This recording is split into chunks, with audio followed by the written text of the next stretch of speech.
Good evening, everyone. I'm Ankit, and you're watching the Indian Express Analysis, which goes live every day at 4 p.m. on StudyIQ IS English channel. Now, today is 5th of April, and we are going to discuss important articles that we have picked up from our today's newspaper. We'll start off with understanding the new pattern of remittances. Now, remittances is a part of current account in the balance of payment, and also India is the world's largest recipient of remittances. But today's news article, it highlights that the origin of these remittances, this have evolved over a period of years. So we'll try to understand the reasons behind it and also the factors that may drive remittances in the upcoming future. Now, all of this that is a part of external sector is relevant from the economy perspective, that is GS paper 3. Understood?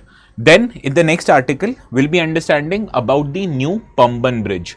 Now, a new Pamban Bridge is going to be constructed, and you have to understand that this new Pamban Bridge is being constructed adjoining the old Pamban Bridge, which connects mainland Tamil Nadu with the island of Rameshwaram.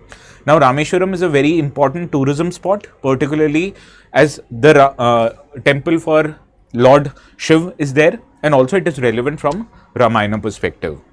Now, this is something a place in news, so we'll try to understand the features about this new Pamban Bridge, why this is in news.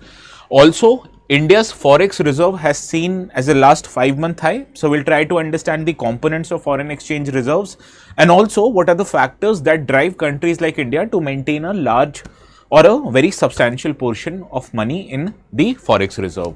So this again is a part of external sector relevant from Indian economy perspective. That is the relevant paper here is also GS paper 3.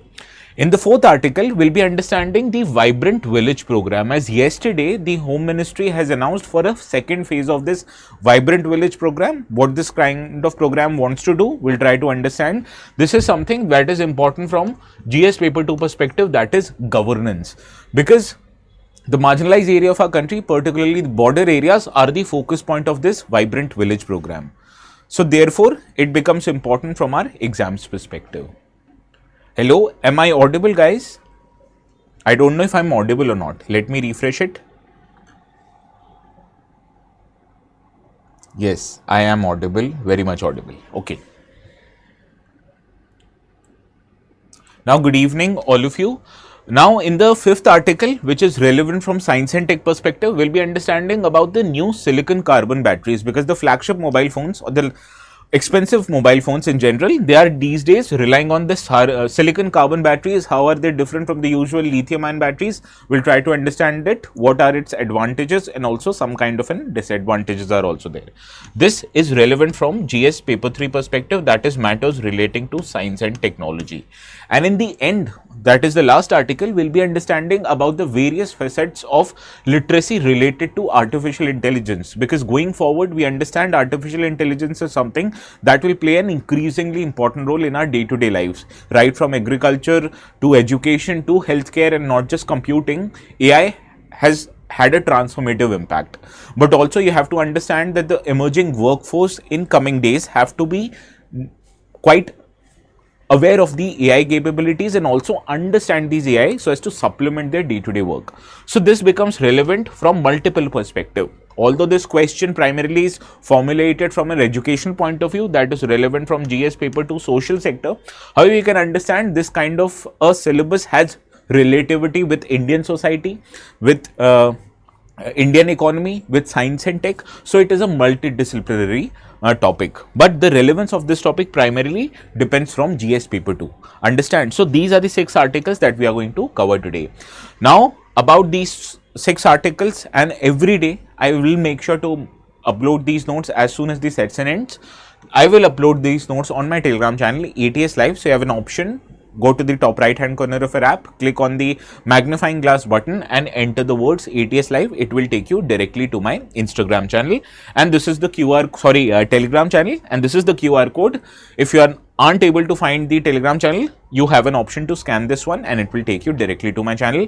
Now, good evening, Saujanya, Sarang, Lydia, Augustine, Yashi, Blueberry, Shushmita, Sarang, Yashi, Lydia, Shushmita, Nitesh, Arya, good evening. I'm missing the usual suspects. Where are the usual suspects?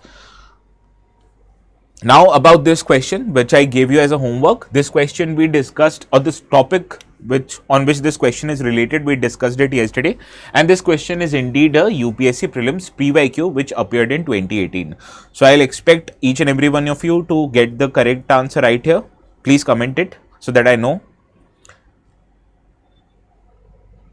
Now, if President of India exercises his power as provided under Article 356 of the Constitution with respect to a particular state, this deals with President's rule, then which of the following happens? The Assembly of the state is automatically dissolved. This is incorrect. I told you what happens. Assembly of the state is automatically suspended. But can you say it gets automatically dissolved? Incorrect, because Supreme Court has highlighted before getting permission from the parliament, the government or the central government or president can't automatically dissolve the state legislature. The Article 19 is suspended in that state. This is incorrect. This is something which happens when national emergency under Article 352 is declared, not in case of Article 365. It does not have any effect on any kind of fundamental right that can be exercised by people of that particular state. The president can make laws relating to the state. This is also incorrect. Who make laws relating to the state? That is the Parliament of India. So automatically the B option, the powers of the legislature of that state shall be exercisable by or under the authority of parliament is the right answer. And all of you, Sarang, Blueberry, Yashi, Shushmita, Arya have given it correct. Good evening, Sheetal. Now this is the mains related question that we are going to take up today. Before understanding this question, I will be dealing about AI literacy in general, then you'll be able to write this answer. So please stay tuned to our discussion. Now before going forward, a honest requirement from me and an honest request from my side, please don't forget to give us a thumbs up, as it helps me keep motivated and also helps our content reach more needy aspirants like you. Understand? So that is why these kind of small gestures on your part will go a long way forward in keeping me up to date and also motivated for these kind of sessions. Okay. Now this is the first article that we are going to take up today, and as you can see from this article, quite a big one. It has been taken from the explain section, which is today on page number 16. Now this talks about the new pattern of remittances. Now if you remember our discussions recently, I have told you about balance of payments, which deals with every transaction in money going out of India and coming into India. And generally these BOP accounts are divided into two categories. Capital account, which deals with long-term transactions. For example, if any company takes loans or there is a foreign investment, all of these will be categorized into capital account. And another one is called as current account, which deals with trade in services, trade in goods, and also factor payments which are transferred without any kind of a return that is expected. So suppose if you have invested abroad, so that money going out of India will be considered as a capital account transaction. But once you have invested abroad, so example, you might get dividends from that investment, you might get rent from that house that you may have bought in foreign country. So all of these are transfer payments. These will be categorized into current account.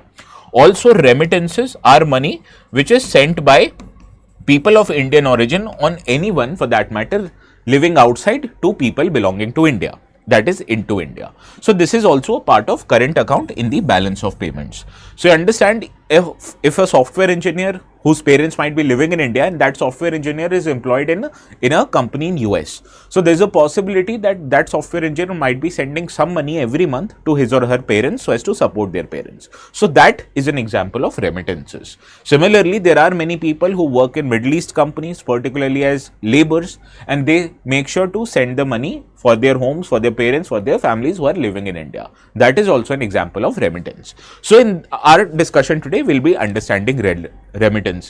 Now, findings of the Reserve Bank of India's latest remittance survey, which was released last month, has shown a significant shift in India's sources of remittances.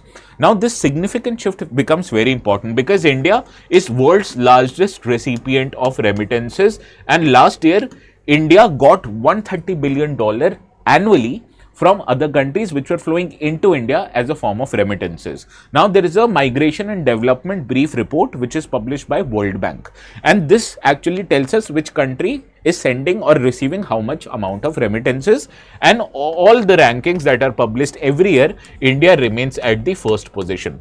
Second position is There with Mexico, third is China. So all in all, India by far is the world's largest recipient of remittances, and this plays a very important role in settling of our balance of payment transactions, because you understand when it comes to trade in goods, India has a huge amount of deficit. So as to compensate that deficit, you need money flowing into India so as to reduce India's vulnerability of money sending abroad. So that is why remittances not just have a very important economic impact, but it also has a very important trade related impact. So this highlighting the sources of remittances and also understanding the evolution becomes quite important, not just from economic perspective, but also from our exams perspective. Now, advanced economies, particularly countries like US, UK, Canada, Singapore, Australia, these countries have a sizable amount of Indians living there or people of Indian origin. Now, these countries together have accounted for more than half the total amount of remittances that India has received in 2023 and 24. Now, why is this surprising? Because earlier it was countries belonging to Gulf Cooperation Council like UAE, Saudi, etc., where people of India also live. These countries were accounting for a major source of remittances, but now this has changed. Instead, the advanced economies, they are accounting for a larger share of money which has been sent to India as a form of remittances. So this is the broader change in the trend. Now we'll understand why this change has actually happened. Now, historically, six Gulf Cooperation Council countries, that is Saudi, United Arab Emirates, Qatar, Oman, Bahrain and Kuwait, they have been the biggest contributors of remittance to India because of obviously very large amount of people of Indian origin or Indian workers who are employed in these countries. So naturally, these workers, they've only went there to secure earns or secure means of living, and their families usually are living in India only. So that is why these workers are sending a large amount of money or a large portion of their income to India, which results into large remittances from these kind of countries. So historically, these countries have led when it comes to sending remittances into India. But now there are multiple factors that has led to decline in number of remittances from these Gulf Cooperation Council countries. What are these factors? Let us try to understand this. Now, first is the economic downturn that these countries witnessed due to COVID-19 pandemic, and it resulted into a widespread losses of jobs, and also if the jobs were not cut, then it resulted into reduction of salaries. Now, this reduced the overall disposable income that a person who might be working in these countries usually have. So whenever they are earning less, so naturally it means that they are sending less amount of money to their families in India. So this is the first reason.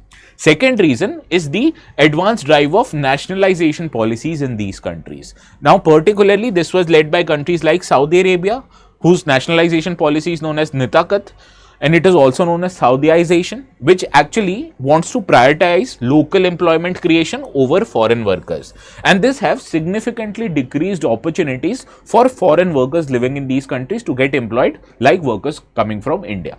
So all these factors in togetherness have resulted into less job creation, and whenever the job creation has been done, the salaries that these workers are getting, these are also reduced. So this has led to decline in remittances from these GCC into India. Now let us understand the increase in remittances from advanced economies. But before that, let us understand the share of also. In these Gulf Cooperation Council, India receives highest remittances from UAE, which totally accounts for, usually it accounted for 26.9%, more than 1/4 of India's total remittances. Now it accounts for only 19.2% of remittances. Whereas Saudi Arabia and Kuwait, it accounted for earlier 11.6% and 6.5%. Now they account for 6.7% and 3.9% respectively in the same period. Now this article also says that this situation remains dynamic or fluid, and normalization of economic affairs in these countries can yet propel remittances from these regions into much higher amounts. So if these countries actually have a high economic growth, it will lead to increased remittances from these countries into India. If they do not achieve high economic growth, then this decline will persist. Understand this? Good evening, Achal. Now let us talk about the advanced economies. Now remittances from advanced economies have risen steadily in recent years, and the biggest contributor here, you should have no doubt about it, is the United States, which remains the largest contributor of remittances into India, accounting for 27.7% of total remittances. So earlier, the highest amount of remittances into India was coming from UAE. Now this has been coming from US, that is more than 27.7%. Now US remittances have made or has witnessed increase in recent years, and also other countries in the region that are advanced countries, UK, Canada, Singapore, their share in India's remittances have also increased. Now there is a one very particular reason. Although the amount of Indian immigrants who are living or who are working in these Gulf Cooperation Councils, the number, they are higher as compared to people of Indian origin living in advanced economies, but you have to understand, people of Indian origin working in advanced economies, they have a higher salary. Also, because of their high salary, they send higher per capita remittances, and also it leads to greater purchasing power of US dollar, because eventually even if you are earning equal amount of money in US dollars and in foreign currency, so when you're sending a US dollar, it might account for a more amount of money. So this is the reason, because of higher incomes of people living in advanced countries, that is why they are sending large amount of money in India. Now the increasing number of highly skilled Indian professionals who are working in advanced economy, particularly in science and technology, engineering and management fields, finances and healthcare, they have contributed significantly to the higher remittances inflows. And you understand, people living in Gulf Cooperation Councils of Indian origin, most of these people, not all, they are working as laborers. So it is quite easy for you to understand that laborers, although they might have good amount of money compared to Indian laborers, but amount of money that they will send into India will obviously be less than people who are coming from higher education backgrounds like science and tech, engineering and management field, they would be sending it to India. So this is quite clear, you must have no doubt in this regard. Now what will be the likely trend going forward? Here the article says that remittances from advanced economies, especially from countries like US, given the recent policies of its current administration that actually disfavors immigration, could increase even further. So how would they increase? Let me tell you that. Now these policies of anti-immigration, it could compel many of the Indian people to consider moving back to India, where they will be eligible for citizenship if they are not in citizens of India. So in remittances terms, if you are moving abroad, it will involve draining of resources from the source, that is from India, to another host country. But if you are settling back in India, so you will be bringing all the money that you have in a foreign country to India. So that is why it will increase the amount of remittances into India. Now also, even if you are not settling into India or if you are not moving back to India, the chances are that in coming future you might think of settling back into India. So whenever you have a permanent establishment in any country, you would want to invest there, like you would want to construct a house, you would want to buy or get loans from that country, you would want to deposit the money in the share markets and the equity markets, right? But when your situation itself in that country is uncertain, you would rather not invest in that country, rather you send it in a safer havens like Indian country, right? So globally, the rise of right-wing politics in advanced countries, primarily like US, like UK, like European countries, is leading to increasingly restrictive immigration policies in several advanced economies. Now, this could make situation more difficult for Indian migrants to secure a permanent residency, and it could nudge them to spread out their financial risk by remitting large sums of money to their home countries, that is India. So people would not want to commit their investments into that country because of their risky immigration policies. Now this would also reflect the behavior of Indian workers who are living in Gulf, because any Indian worker who is going to Gulf is not looking to get settled there. So naturally, larger share of their income they will be sending back to India, because eventually few years later they will be settling back in India. So this kind of a pattern, it was originally visible in Gulf. It was not so visible in advanced countries because people moved to US, people moved to UK with an intention to settle there itself. But now when the immigration policies itself are restrictive, they do not want to settle there, rather they want to earn money and come back to India in some time. So that is why the overall amount of money that they will be sending back to India, it is expected to increase because of the restrictive immigration policies. Also, another significant factor in rise of remittances from these advanced economies is the presence of Indian students living there. Now you understand, Indian students, particularly in the field of science and tech, etc., they are moving in large numbers to these advanced countries because of their higher economic development. But the Indian students who are living there, they are also sending large amount of money to India in two circumstances. For example, while studying, they might have taken loans from banks in India, so they have to return the loans back periodically. So whatever the money they send back to Indian banks as a repayment or as an EMI would consider as an inward remittances into India. Also, once they graduate and they start working in that country, they might be sending money or income from their jobs back to their families and back to their loved ones. So these are two factors how an Indian student living abroad might be sending money back to India once they are studying and also once they've graduated and start working. Also, you have to understand that there is an increasing number of trend that students are willing to getting themselves de-skilled. For example, if a student has gotten an MS degree, that is Masters in Science, but if that student is unable to find a good job in the same field that he has graduated or post-graduated into, there might be a chance that that student will be compelled to take a low-skilled job, say in retail sector, as a delivery boy or as a restaurant worker, in case they want to qualify for permanent residency. Now, this pattern of de-skilling or getting yourself a low skill job actually changes the way you are able to send the remittances. For example, it will get you low amount of income. So naturally you will have a restricted ability to send the money into India. Naturally, if you are earning $100,000 every year as compared to $50,000 every year, so the person who is earning more eventually will send more money into India. Another factor is the amount of vulnerability that they might face in case of changes in immigration policy. Now, any changes in immigration policy anywhere, it usually targets people in lower income categories because they want to send people in better jobs because they contribute hugely to their economy. So naturally, whenever they are working as a low skilled labor or as a low skilled job worker, naturally their vulnerability in terms of being restricted as an immigrant would be higher as compared to high skilled worker. So this is how the role of Indian students is also changing in these regards, especially in the advanced economies. Now, this article also tells what is the way forward in order to stabilize the amount of remittances and also to take care of your people living abroad.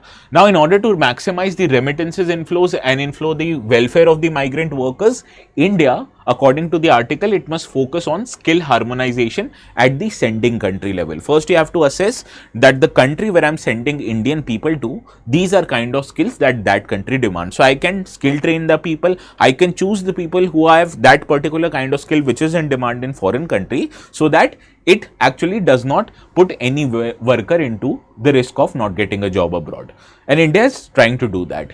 And also, high skilled workers must be supported for placement in roles that match their qualifications, so that they are able to send high amount of remittances into India, and also their job security and immigration security is higher in their resident country. And also, the low skilled workers should have access to appropriate opportunities without the risk of exploitation or forced de-skilling. What is the biggest risk that Indian workers face in countries like Gulf Cooperation Council is what if they are subjected to fraud, or what if they are subjected to a restricted working condition that does not allow them to come back to India in a normal duration of time.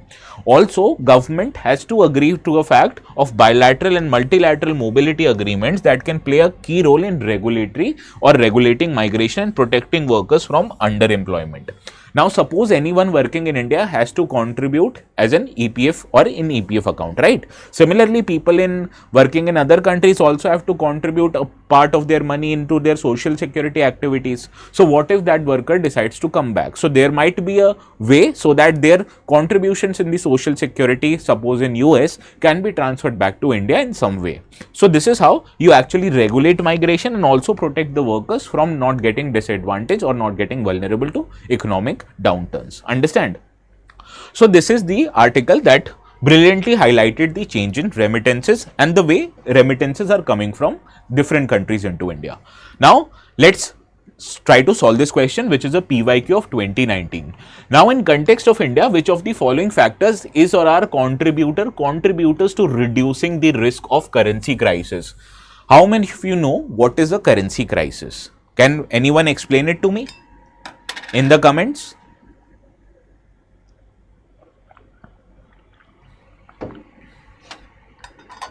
Now, suppose if the flow of dollars into India gets reduced. So, what happens that the demand of rupee, the demand of rupee reduces and the value of rupee also reduces. So, it leads to depreciation of currency. Now, in cases of depreciation, for every dollar, you'll have to shell out more Indian rupee. So this is called as currency crisis. So you wouldn't want this situation to happen. So any inflow of dollars into India is a situation which allows India not to exhibit currency crisis. Understand?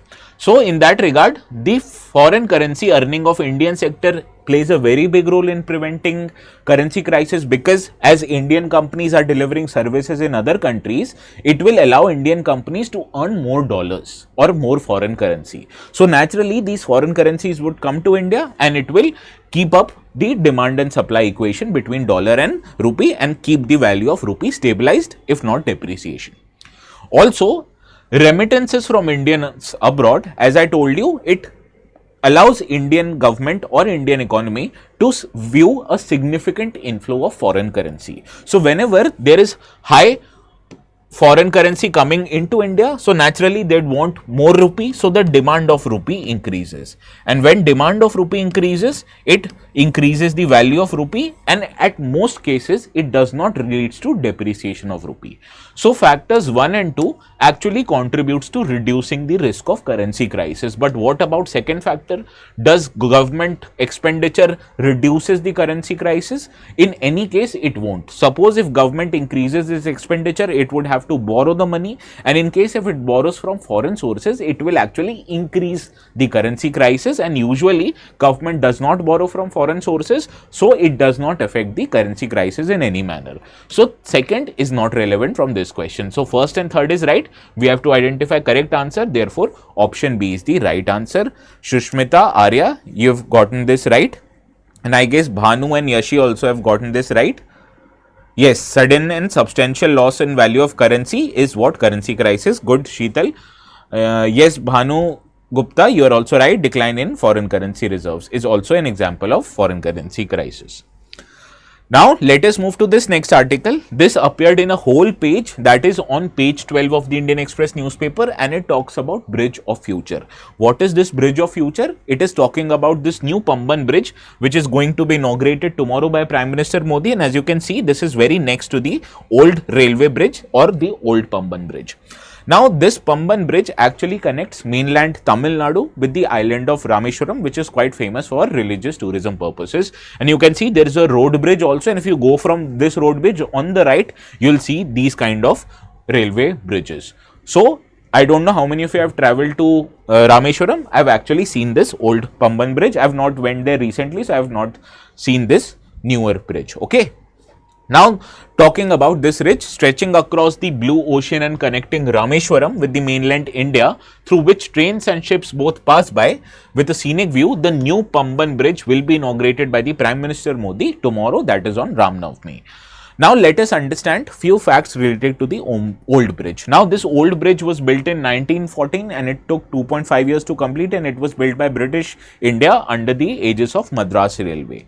Now, the connecting towns of this bridge is, it connects Mandapam, which is mainland Tamil Nadu, with Rameshwaram, that is also known as Pamban Island in Tamil Nadu. And it is based on a lift mechanism, that is manual lever operated double leaf section of ship passage. That is, this is a bridge, and in case the ship is flowing through it, this bridge actually rises to this kind of a way, allowing the ships to pass through this channel of water.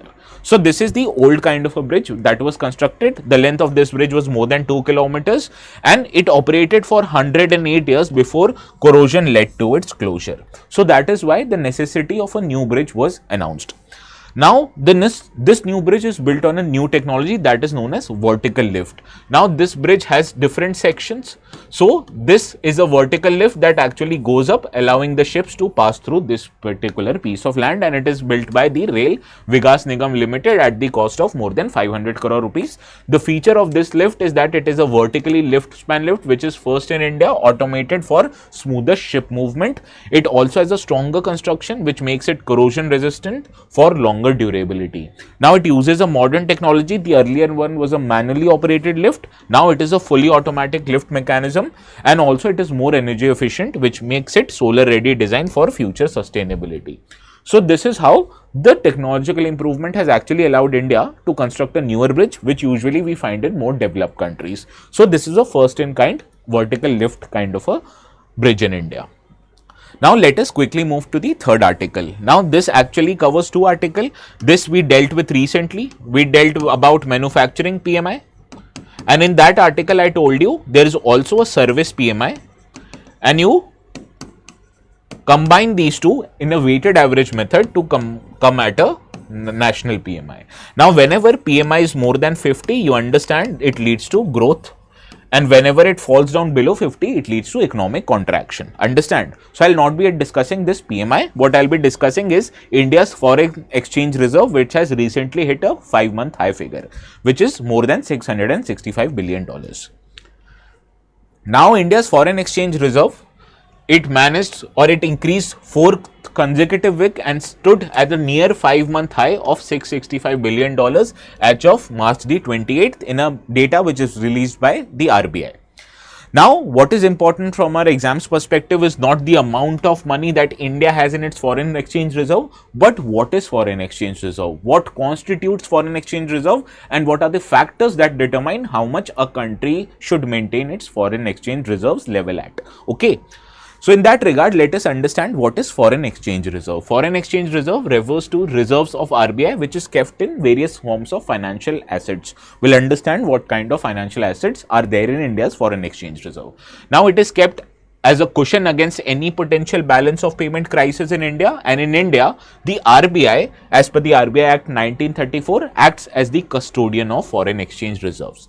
Now suppose in case there is an increased inflow of foreign investment in form of FDI and FPI into India, right? So whenever they are investing huge amount of dollars into India, so naturally they would not want, for example, any foreign investment into India which might be in dollars, they might want to convert this dollars into Indian rupee, right? So in case of huge inflow of dollars, they would want equivalent amount of rupee, which will lead to increase in demand of Indian rupee. Now, whenever you will witness an increase in demand of Indian rupee, the value of Indian rupee also increases. Now, you understand, if the value of Indian rupee increases, it would make imports cheaper, but it would also reduce the competitiveness of our exports, because naturally people will have to shell out more money to get Indian products, which is not very good for Indian economy. So RBI or any foreign bank for that matter wants to keep the value of any currency at a stabilized level. So in case of increased inflow of dollars, what RBI would do is that it will absorb excess dollars from the market and it will give these investors an equivalent amount of rupee. So what happens, that is, by absorbing dollars, RBI reduces the supply of dollars in India and helps stabilize the value of dollar with respect to rupee. So when RBI absorbs these dollars, naturally these dollars are added to our foreign currency reserve. Similarly, when reverse happens, that is, there is an increased outflow of dollars out of India, you have to understand they would reduce the demand of Indian rupee and naturally the value of rupee will fall down. Now, whenever the value of rupee falls down, although it might be good for our exports, but it is harmful for our imports because we'll have to shell out more rupee per dollar of imports that we do in form of crude oil and other commodities. So RBI would again want to keep this value stabilized. So what it would do, that from foreign exchange reserve, it will supply extra dollars so as to keep the equilibrium of demand and supply of dollar and rupee at a stabilized level. So this is what the purpose of foreign exchange reserve is, that RBI keeps a significant amount of reserve. It takes dollars out of that reserve to help stabilize the values of dollar and also adds dollars to it by absorbing the dollars in the open market. Understand? So this is the purpose of foreign exchange reserve. Now, what kind of financial assets does RBI have in its own foreign exchange reserve? Now it consists of 4 types of assets. First is known as foreign exchange assets. It consists of foreign currencies in form of dollar, yen, pound, euro and other significant foreign currencies, and in addition to foreign currencies, it also invests in significant government securities of other governments, for example US, UK, etc. So these government securities are also added to the foreign exchange assets campaign. So it has currency in form of foreign currency and it has government securities of other countries. In addition to that, RBI also maintains a significant amount of gold reserves, which is also a part of foreign exchange reserve. Now, what are special drawing right and what are reverse transposition? Now, you understand IMF, it requires member nations to deposit some kind of money which member nations can utilize in form of whenever they face balance of payment crisis. So, suppose theoretically, this is not a correct figure, theoretically, as per the India's quota in IMF, India must be required to submit $50 billion with IMF, right? But what India does is that it submits $55 billion, which is $5 more than its required level of deposit that it has to maintain. Now, whatever is the required amount of deposit any member nation is required to make with IMF, that is called as special drawing right. And any addition money which a country might deposit with IMF, that is known as reverse transposition. So, here $5 billion, that is an excess amount over the amount of $50 billion will be called as reverse transposition. This is just a hypothetical number I am using to help you or explain this concept, right? So, this is how these special drawing rights and reverse transposition are. The difference between these two is country can only utilize special drawing rights in case they face balance of payment crisis, but whenever they need the money from reverse transposition, IMF allows them to withdraw and deposit any amount of money as a reverse transposition, which is extra money over and above what is a country is required to deposit as per their SDR requirement. Understand the difference? Any doubt you have between these components? No, right? Any doubt? You still can ask me in the comments. Now, how does a country decide how much amount of foreign exchange reserve they need to keep with themselves? So, there are various other factors which the country decides or which these countries utilize to understand the amount of foreign exchange reserve. First is the amount of import cover. Now, import cover is the amount which will allow any country to import any goods out of India without any change in their foreign currency. Suppose using the existing foreign exchange reserves, India can import goods for 10.9 months without any change in the value. So, this is India's import cover. You will be surprised to know that during the balance of payment crisis in 1991, India's import cover reduced to just 6 weeks, which was very drastic. So, you can understand with having a sizable foreign exchange reserve, it allows any country to increase its import cover. That is how many amount of goods it can import into India without change in its foreign exchange reserve. There is another factor known as Greenspan-Guidotti rule, which is used by IMF to determine how much a country should maintain as their foreign exchange reserve. Now, this Greenspan-Guidotti rule says that any country should maintain that much amount of foreign reserve that will allow it to fulfill its short-term amount of foreign debt. Now, what is short-term amount of foreign debt? That you have to repay in less than or equal to 1 year. So, suppose if India has a short-term amount of debt of $500 billion, that is external debt, then India should maintain $500 billion. This is what Greenspan-Guidotti rule suggests. Also, yes, exactly. Can a foreign nation invest in Indian government securities? They can, and they can keep it with themselves because India is a very big economy. So, that will be a part of their foreign exchange reserve. But if Indian government or RBI invest in government securities of Indian government, it won't be counted as a foreign exchange asset. Understood the difference? Now, there is another factor that what is the source of increase in your reserve. Suppose you might be taking a large amount of borrowing from foreign country, and if you add that to your foreign reserve, that won't be a healthy foreign reserve. But if that money which is added to your foreign reserve is coming from foreign investment or it is coming from your trade surplus, then that is a very stable amount of foreign exchange reserve. So, source of acquisition or increase in foreign reserves also determines how much foreign exchange reserve you should keep. Also, there are factors that what is the level of current account deficit you need to fulfill with your foreign exchange reserve. That on basis of that factor also the countries decide how much amount of foreign exchange reserve they should keep. So, this is all what is relevant from your foreign exchange reserve perspective that you should know before you write your prelims examination. Now, let us solve some of the PYQs that have appeared on this very topic. For example, this PYQ of 2013, please complete it. Which one of the following groups of items is included in India's foreign exchange reserve? Which is the correct answer? Please let me know.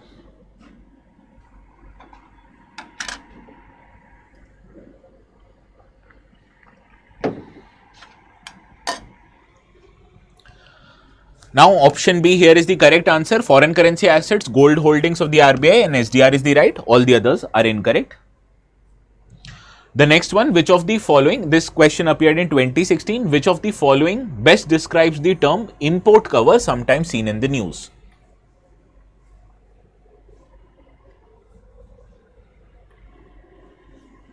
Which is the correct answer here? Yes, Sarang, Shushmita, Saujanya, Yashi, you were right about that. What is the term import cover?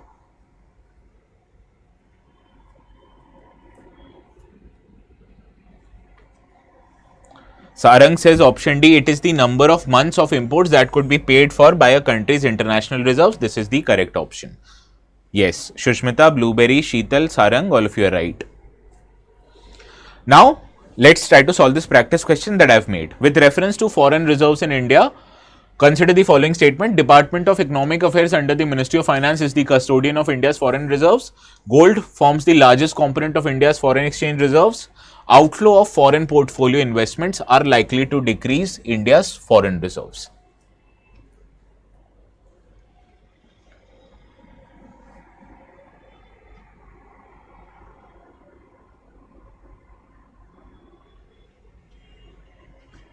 Well, first, you know, it is the RBI who is the custodian and manager of our foreign reserves in India.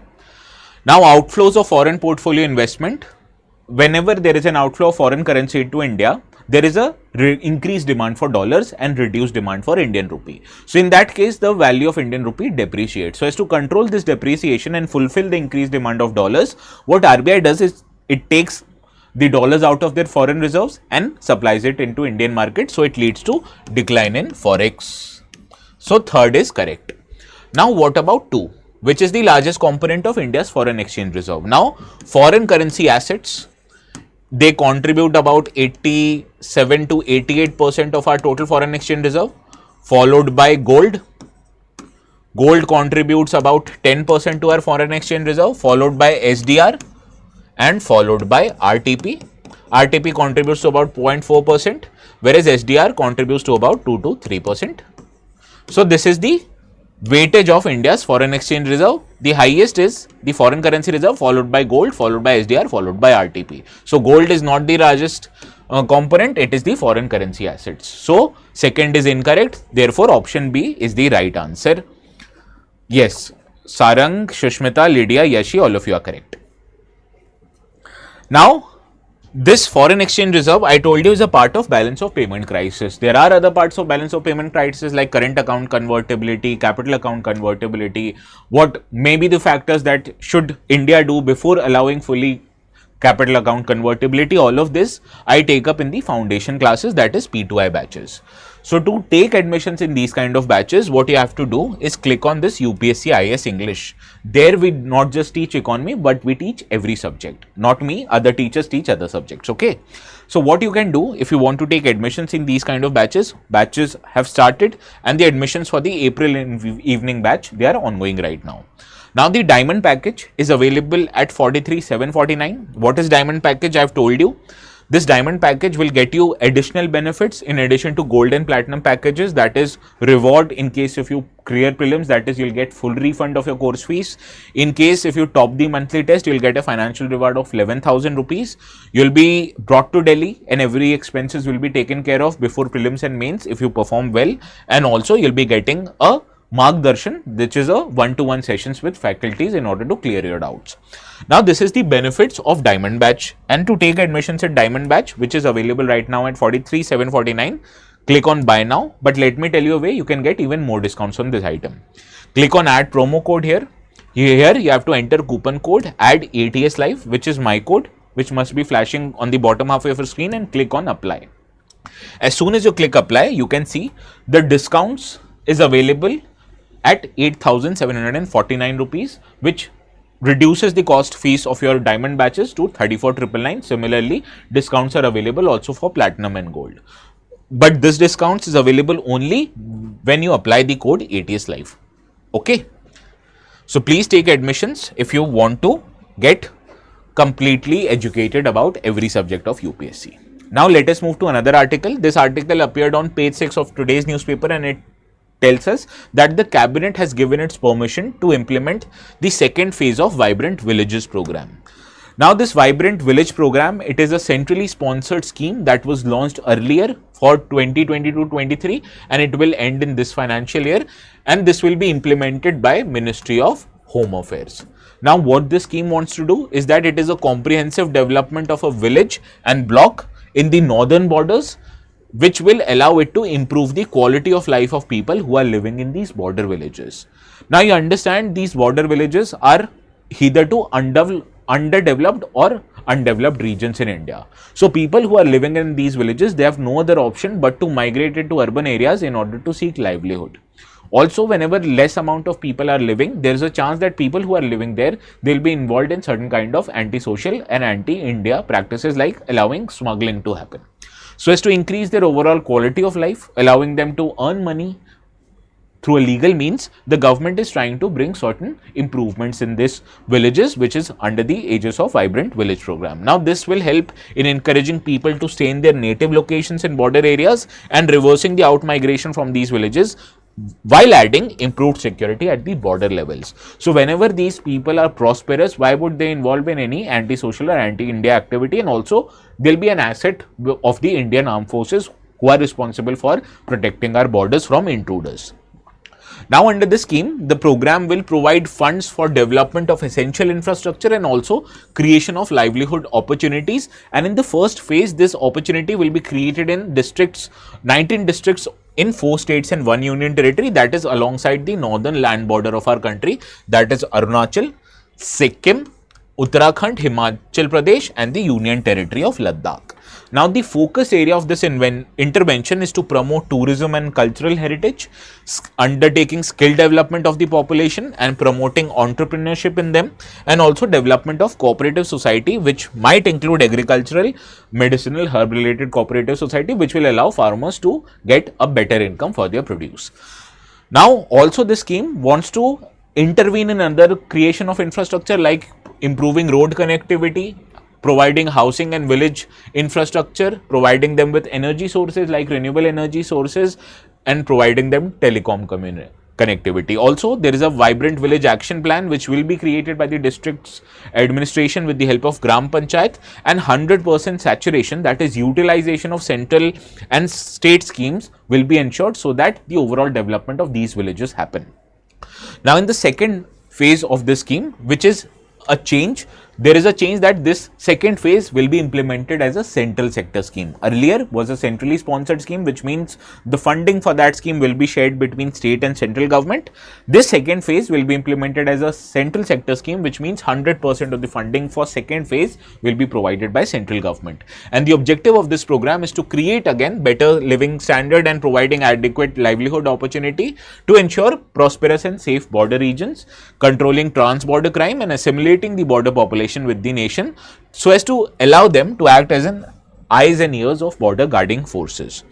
Now also the program would help in comprehensive development of villages which are located in the international borders alongside the regions which were earlier covered in the first part of the scheme. So except these regions, all the other districts will be eligible to get funding under the phase 2 of this Vibrant Village program. The funding of the central government will provide it in the form of 6,839 crore, and this will be implemented in strategic villages in Arunachal Pradesh, Assam, Bihar, Gujarat, Jammu Kashmir, Ladakh, Manipur, Meghalaya, Mizoram, Nagaland, Punjab, Rajasthan, Sikkim, Tripura, Uttarakhand, Uttar Pradesh and West Bengal. So please ensure or remember, Himachal Pradesh is not included in phase 2 of the scheme. So it will be included or it will be implemented in all the border states, irrespective of whether they are located in northern, southern or the western side of the border. Okay. Now let's try to solve this particular question. So what is right wing and left wing politics? Well, usually on the outside, it might not be true with relation to India. Left wing policies are the more Maoist and left wing parties, which actually allow for more kind of a state support, right? So any parties which might be socialist, which want to play or which want to encourage a increased role of state or government in day-to-day economic affairs, that kind of a politics is known as left-wing politics. On the other hand, right-wing politics are the conservatives or are the usual business minded people who would want that private sector should play an only role in the economic development of any country. So these are two extents. In reality, we see everything happens in between. That not no economy in the world currently is a truly socialist or a truly left-wing economy or a truly right-wing economy. Every country has presence of some presence of government sector with major presence of private sector. So these are the difference between left-wing and right-wing politics. Acha, Yashi is telling me to get side, okay.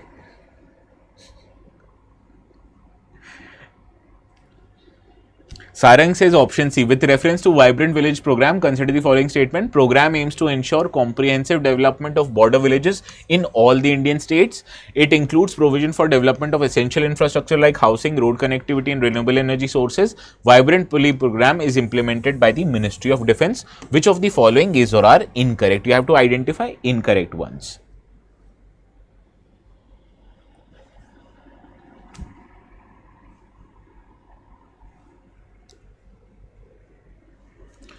Well, first is incorrect. I told you these were not implemented in all Indian states, only the bordering states.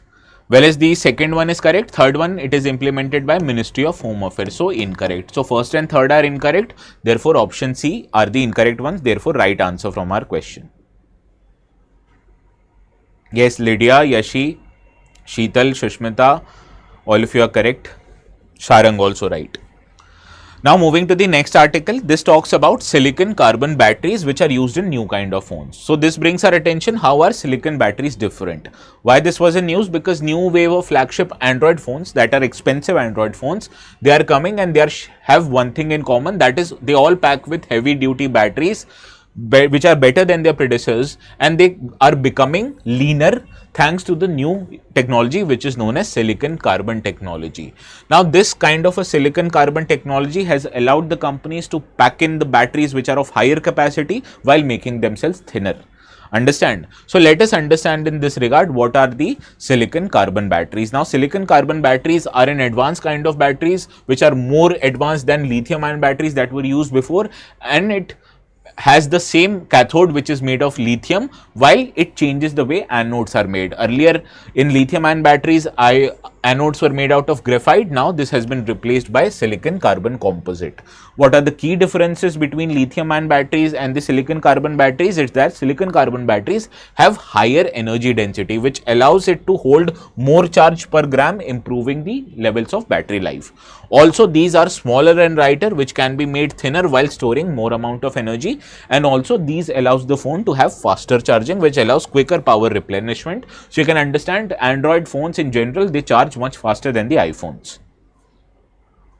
Now, is carbon silicon battery altogether good? The answer is no. There are many other challenges also. For example, silicon has a habit of swelling issue. So silicon expands by up to 3 times during the charging, which can lead to structural damages and cracking, reduced battery lifespan and faster performance degradation as compared to lithium ion batteries. So that is why you'll see in modern smartphones, whenever there is a high ambient temperature outside, the levels of charging automatically become slower so as to prevent these kind of swelling from happening.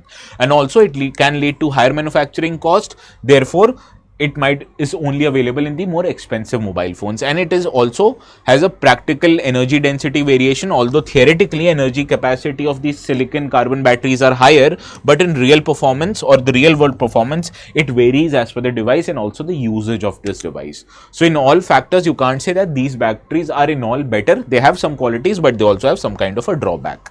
Now let's see if you can solve this particular question.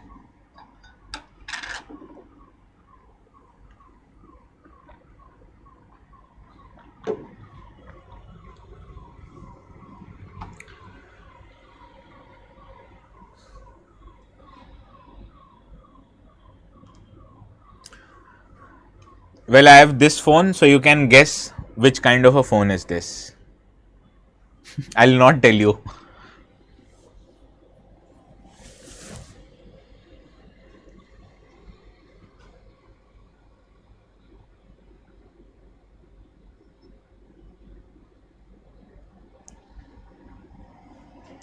Silicon carbon batteries uses a lithium based cathode and replaces the conventional graphite anode with silicon carbon composite. This one is right. These batteries are free from issues of structural damage during charging cycles, unlike traditional lithium ion batteries. I've told you incorrect because these have silicon, so these can actually increase or decrease in the size as per the temperatures. Despite their higher theoretical energy density, real world performance of silicon carbon batteries vary on the as per the device and usage. Third one is also correct, a straightforward one. First and third one are right. We have to identify correct statement. Therefore, option B is the right answer. Sarang, Yashi, Shushmita, all of you are right. Blueberry was busy finding out the kind of phone I have, not responding to the answer. Now, let us move to the last article. This article actually talks about the need for AI literacy, and this article actually takes the opinion that the teaching in AI should start at the levels of school.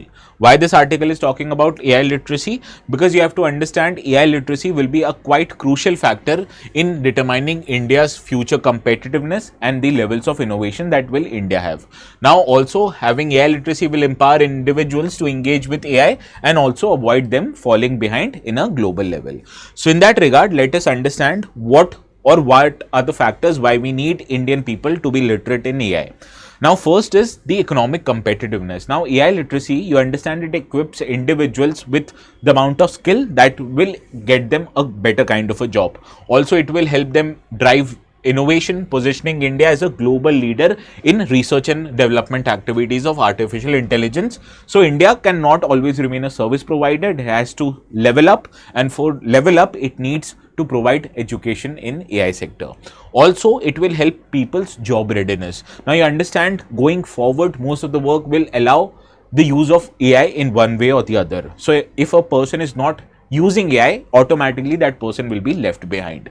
So to have the job readiness of the workforce, you need to teach them the use of AI.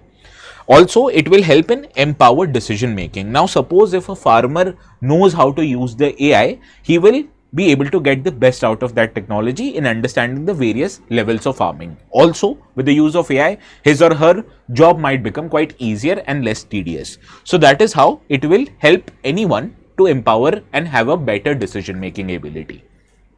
Also, you have to understand that it will help India in general solving problems and also lead a better innovation, because AI literacy, it fosters creativity and ability to design AI based solution for real world problems, boosting technological and social advancements. For example, there are reports which are given by the health related machines, and right now we need a qualified healthcare professional to study and tell us the problems associated with those medical reports. But instead, if we design an AI tool which reads the particular report and tells us and gives the point that otherwise a doctor would give, then it would help the overall society make a better or have a better understanding about their own health. Also, it will lead to inclusive growth, because a widespread AI literacy will ensure that rural and underserved population are not left behind in the field of AI revolution, which currently is mostly an urban related phenomena. Also, it will help people know about the misuse of AI. So in case there is a misuse of AI, they won't interpret as a mischievous act by a certain person. So it will help us have a ethical and responsible AI use. First of all, suppose if there is a politician who might be asking you to commit violence, but if you figure out that is not the real politician but an AI edited video, so you'll be able not to commit violence, right? So this is how understanding the AI will help you navigate the difficult world that might happen in the future. So this is the significance of the use of AI. But what are the challenges? First is there is a lack of integration in the education level. AI and computational thinking, they are not widely incorporated at the levels of school and curriculum. So example, currently only the computer engineers, they are getting educated related to AI. But what about other kind of engineers? Similarly, what about school students? So approximately 66% of Indian schools, they lack internet access, hindering technology integration into education. Forget about AI even then. Also, there is a persisting digital divide in India. Rural and underserved regions, they have limited access to AI education, digital infrastructure. Most of the rural people, they are just busy watching reels on Instagram, using their internet connection, watching funny videos on YouTube. So what do you think, they will use phones for AI? No. But despite a 13% growth rate, only 31% of the rural population use internet compared to 67% of the urban residents. So you have to understand, The difference in access is also there, and the use of these internet in rural areas is not for productive reasons but rather for entertainment purposes. Also, there are other factors, that is the existing skill gap. Workforce skilling program in industry, they are focused on providing the real life skills, not the technological level skills. So what about the AI literacy skills? These are not available. Also, there are policy and regulatory hurdles, that is absence of a national based AI literacy strategy and slow policy response to adoption of AI in education levels is actually a problem that Indian government and also the Indian education sector faces. Also, the awareness of the public relation to the use of AI and its intended impact on jobs, privacy and decision making is low. So people are also not aware of the things that they are going to face in the coming future. And also there is an efficient or insufficient research and investment, because most of the AI driven investment right now is driven by the government and not by private sector. So what should be the way forward in order to make India a better AI literate country? First is the need for an AI literacy curriculum which will help government to incorporate the teachings of AI at the school level, because at the school level, which is the lowest level of education, when you can inculcate this kind of a critical thinking in a student, that student will automatically become more aware and more knowledgeable about the use of AI. So it might include computational thinking, problem solving activity, and also how to ethically use AI in our day-to-day lives. Also, you need to set up AI labs and tinkering spaces in colleges and universities, which will promote hands-on learning and experimentation so that students can inculcate and learn themselves. And also you need to reskill your workforce so as to allow them use AI and not allow AI to replace their jobs. Rather, when they are able to use AI to improve the productivity of the jobs, that will make our workforce more productive and it will lead to overall economic growth.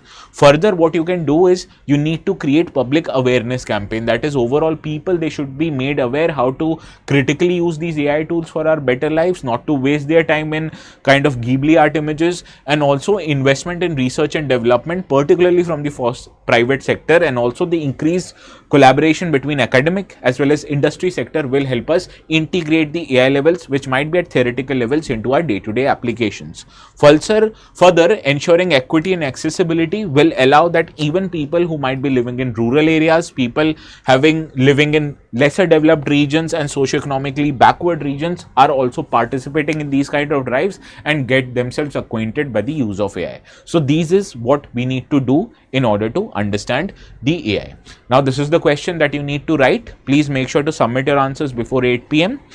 and you can submit your answers on this particular Telegram channel, that is ATS Live. So this is all from my side. I'll see you again tomorrow at 4 p.m. Until then, please have a very good evening and a very prosperous good night.